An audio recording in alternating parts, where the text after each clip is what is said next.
All right, let's get more analysis now on the development in the DRC. Stephanie Wolters joins us from our Johannesburg studios. Stephanie is an expert on the Great Lakes region with the South African Institute of Security Studies. Stephanie, thank you very much for joining us there on Africa Live. Is this the end, though, of the M23 rebel group?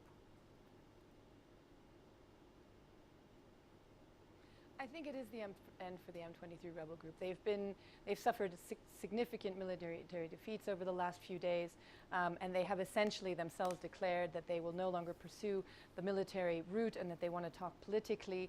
And so I think that for that particular movement, yes, I think this is the end of the road. Well, Stephanie, though, government forces say they are now turning their attention to other rebel groups within the DRC. Is a political solution to go, or is this military option, is that the way to go for? I think it has to be a combination of both. In the eastern DRC, we have a combination of domestic armed groups and international armed groups. And the mandate of the intervention brigade is to actually go after all of these groups. The Congolese army has now said that the next target will be the FDLR, which is essentially composed of remnants of the Rwandan Hutu Interahamwe militia, which committed the genocide in Rwanda. So that will be the next big target. There will have to also be a political angle, though. With regards to the FDLR, one might imagine that perhaps there needs to be a dialogue with the Rwandan government, although the Rwandan government is fairly averse to that idea. But also Kinshasa needs to talk to some of the armed groups that are domestically based and that are still operating in the east in order for there to be long-term stability. Well, Stephanie, there's a lot of reports coming out of DRC and from across the region describing, though, the situation and the war, the conflict in the DRC as a proxy war.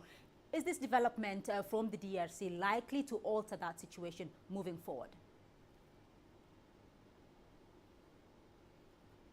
Well, I think when we look at what happened with the M23, there are two factors really that led to their military defeat last week. One is the intervention brigade, which was deployed for the first time at full strength, and I think that certainly made a very big difference in terms of the military balance. But a key element as well is that the M23 have been supported by Rwanda.